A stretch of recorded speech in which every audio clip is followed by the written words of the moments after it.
Alright, I finally got the fucking gas mask. Looks like one of those, guys from, you know, like one of the faces from the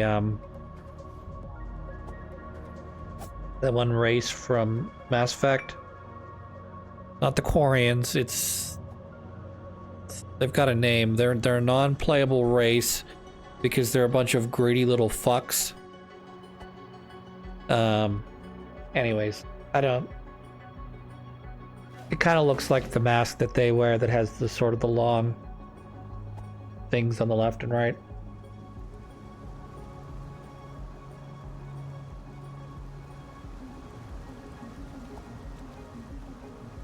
Right, well, we found the other end here, which is good.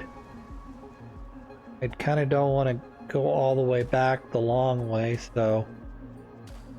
Plus, if I die, I go back to the previous save spot, so... And I've cleared out this area already, so there shouldn't be any new people here that I haven't already killed. Another hero statue, which is weird. This is gonna be like all the other hero statues, isn't it? Where I'm gonna go around the corner only to find that there's a space that I can't access that prevents me from getting that upgrade. Oh well, we'll figure it out. Maybe, or not. It's the monastery.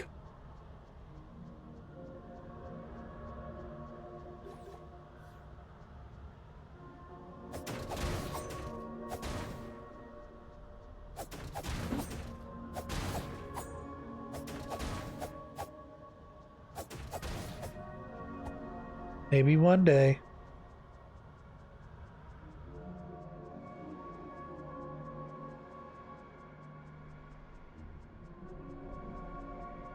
Go around the long side.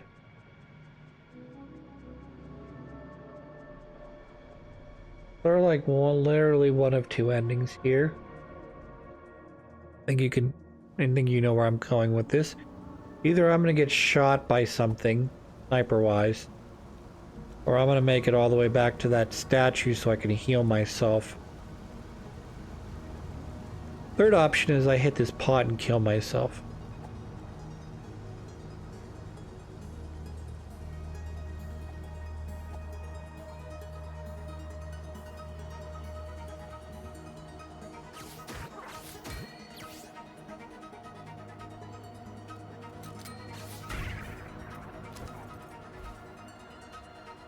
Yeah, I'm 6 shots away from running out of magic too, which is no good.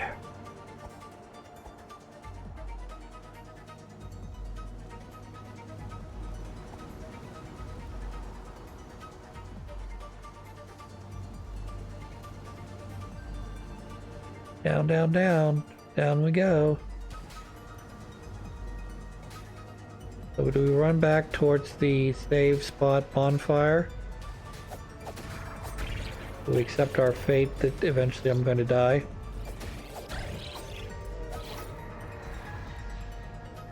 Or do we stubbornly explore, well, we've already explored this area, but do we stubbornly go through this area like, you know, there's something that I missed that might be hidden here somewhere?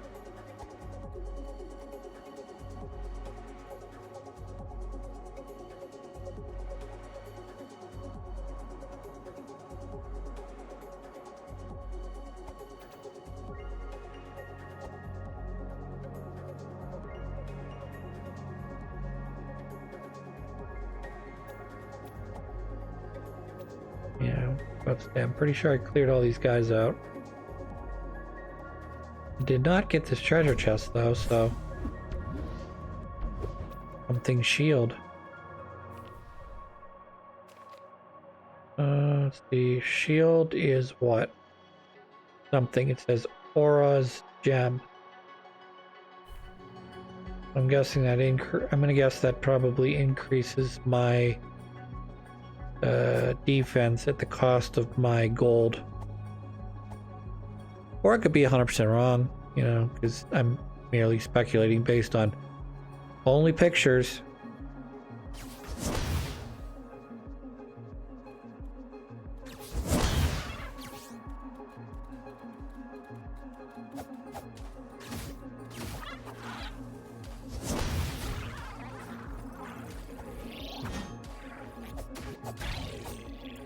These guys would be a little bit more dangerous if they occasionally threw a backhand or backswing in.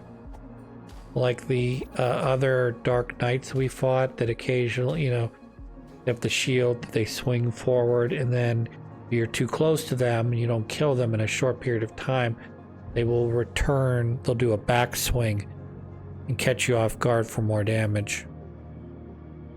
So if you look down below, looks like that's our path forward. As to whether or not we get there, I don't know. Hard to say.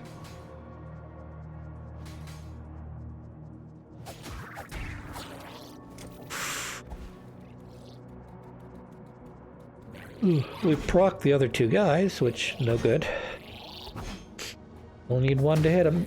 I only need one to hit me. Alright, well neither did. This is good. So you can see I put on the mask. I haven't mentioned that already. So I can't, I'm not gonna, hopefully won't take any more damage now that I'm wearing the mask. But that doesn't fix the issue that I have no health. Previously lost all my health, I mean.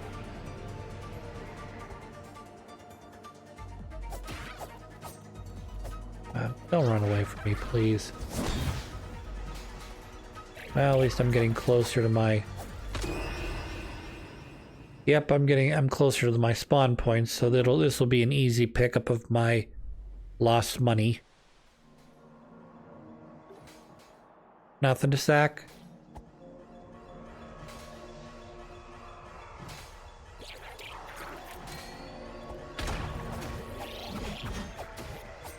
Alright, looks like the gas mask does work. I'm not taking damage from the obelisks anymore. Not losing maximum health, that is. That's good. I trade this out for something else. Trade out for health upgrade, so randomly health will occasionally drop for me. Should be helpful, I hope. Die.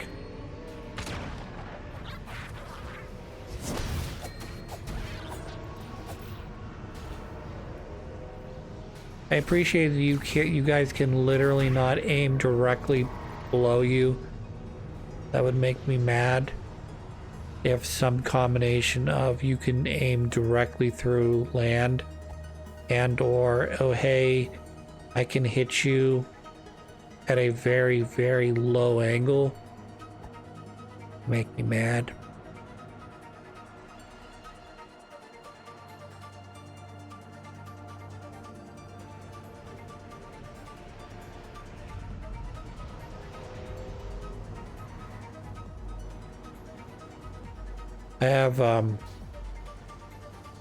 I have flags on top of my bookcase of the countries I've traveled to.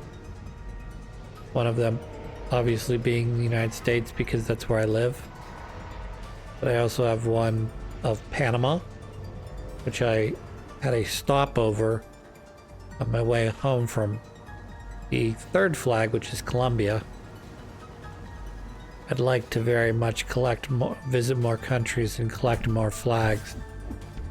So I suppose if I wanted to cheat, I could just buy a bunch of flags on Amazon. Like, I'm talking little miniature desk flags, not actual size flags. And, but I kind of wanted to kind of leave them up there as sort of like a, hey, you visited this country. Congratulations, here's a trophy. You know, not like an actual, like, here's a participation trophy, but like, kind of like, hey, Chris, you actually got outside of the United States for the first time in 40 years. See if you can, I don't know, travel to some European countries or perhaps some other, I don't want to say South American countries.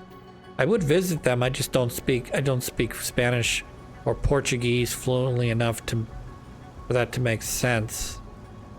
So I suppose most countries in Europe don't speak English either, just England, their colonies, and Ireland.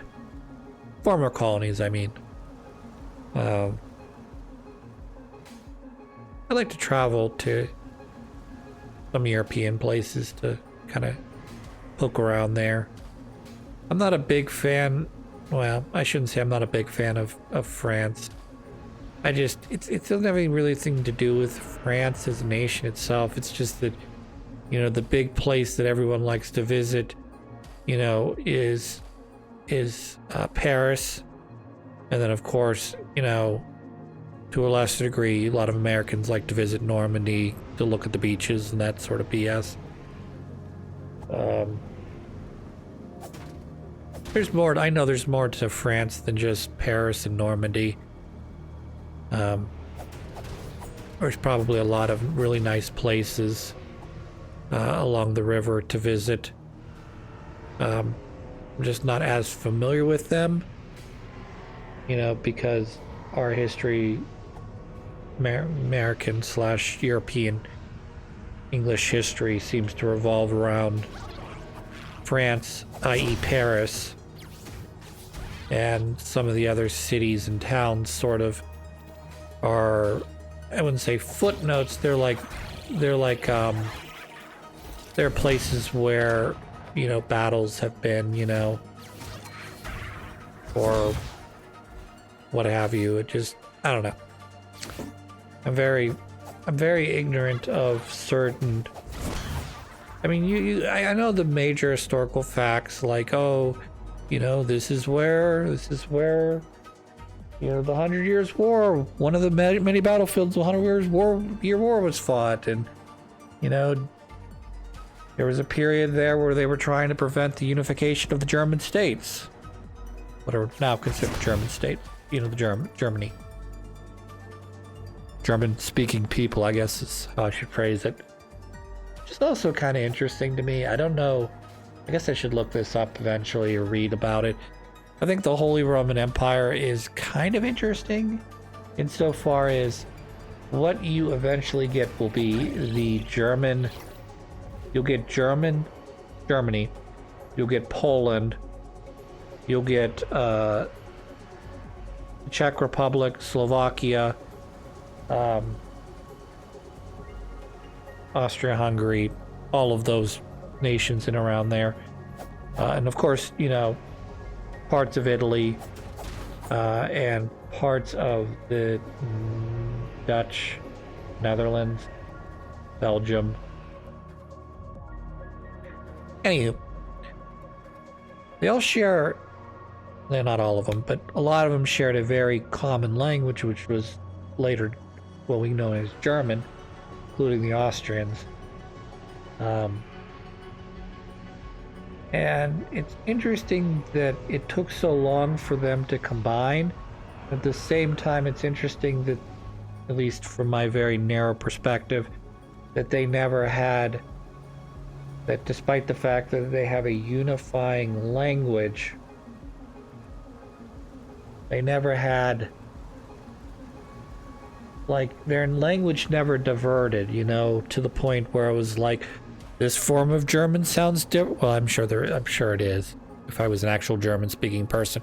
But like, this dialect of German is nearly a different language, sort of like how the languages that came post-Roman Empire, French, Spanish, Italian, they share lots of similarities. So if you know one language, you're not necessarily going to be able to speak the others, but a lot of the bases are very similar to each other. So, or they have slightly different versions of words for things, you know what I mean? Within the ballpark where you can go, okay, yeah, that sort of sounds like the Spanish, the French word for whatever. Whereas if you speak German, your words are very different. Like, you know, you can sort of see how, you know, even English to a degree, because of, you know, the overlap with France and as a Romance language blended into what we know as common English now. So you get things like what we call police. You know, they might call policia, or poli, or how, I don't know the French version of it. But they, if I remember correctly, they're all similar to each other. English, you know, they have similar root languages is what I'm sort of getting at. Whereas English, unfortunately, also because it was influenced by the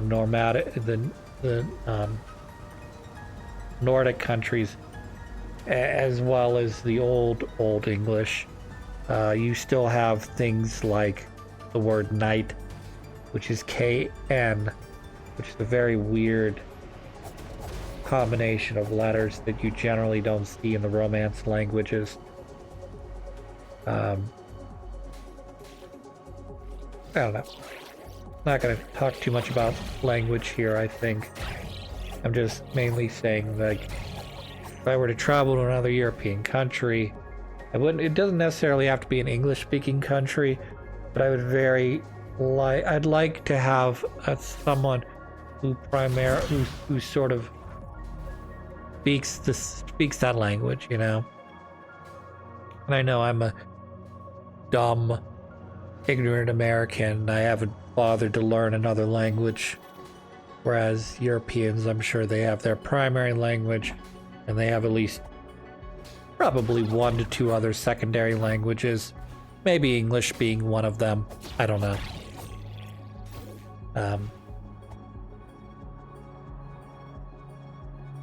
Hard to say. My brother speaks Spanish because he lives in a Spanish-speaking country, but I don't think even he is as fluent as he ought to be in the language. I mean, that's not necessarily his fault. I mean, it is and it isn't. Not his fault because, like, you spend, you know, roughly 30 odd years not ever needing to use the language to it becoming your primary day-to-day language. And there are certain things, colloquial items, what have you.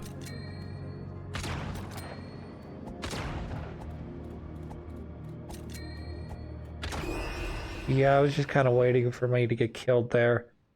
If I had ran away or continued to dodge away from those guys, I might have been able to find a place that I could be safe from them. But unfortunately, I rolled back towards them to fight them, thinking I could possibly knuckle my way out of this, and ultimately ended up where I died. Speaking of died, I'm about to die again.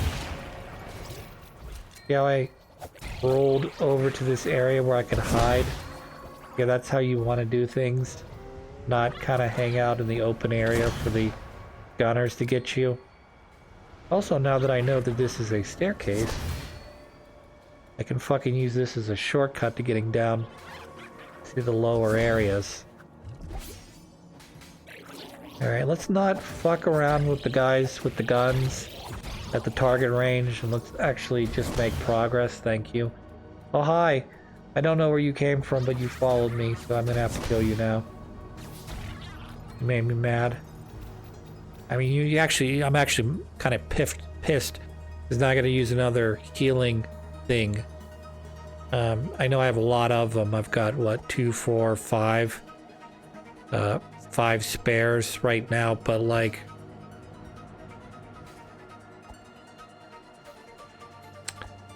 I put the pot in such a way where I can't roll into it and knock it over. Alright, fair enough. I kind of wanted to knock this down behind him and then blow it up. You know, killing the bomb rat as well. I assume these are rats, by the way. They could very realistically be also foxes, with their ears kind of tucked back. Or I suppose they could also be some form of rabbit, because their ears are kind of long, though they have a long tail, sort of like a kangaroo. Kind of look like a kangaroo, even though I know kangaroos would be much larger than foxes. I don't know. Maybe there's some hybrid of foxes or wolves. I don't know. I got a big fluffy tail, is basically what I'm trying to say. And their tail seems to be more like, well, that's just flesh there, buddy. No, there's no fur behind that. Alright, I'm gonna shoot that, blow up that shit. So I don't kill myself. Get the treasure chest.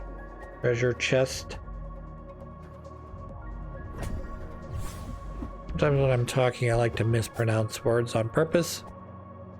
And then I correct myself because it's like, yeah, people aren't going to know what you're thinking, Chris. They're just going to consider you an poorly spoken person, you know? Another treasure chest. They're going to assume you pronounce treasure test is treasure chest or something like that.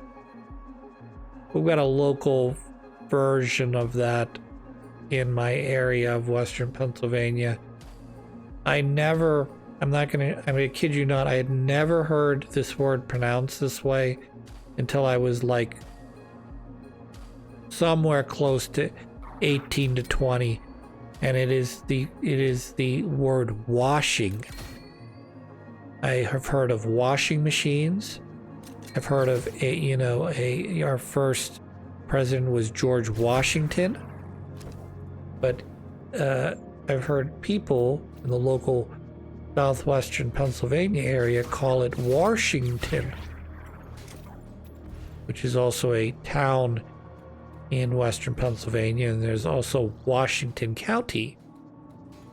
So they call it a washing machine.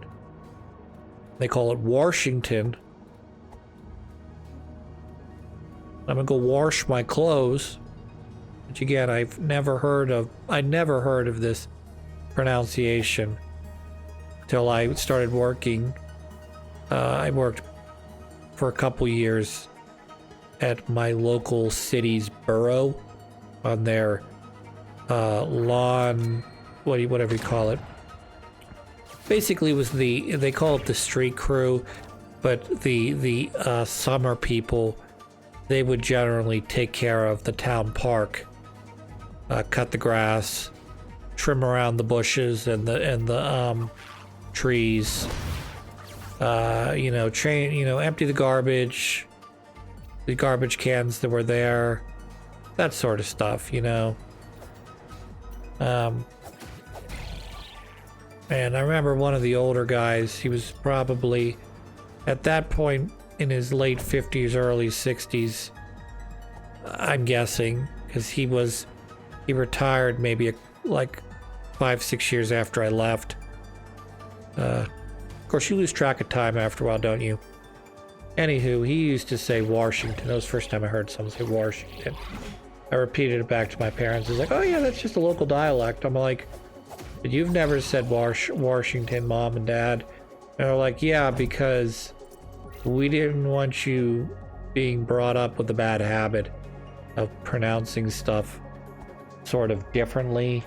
Not that, pronouncing words slightly different is wrong if you ultimately understand, but there's a limit there, or there's a line at least in my imagination, between sounding like you have a slight dialect and sounding like you're creating a completely different pronunciation on a word.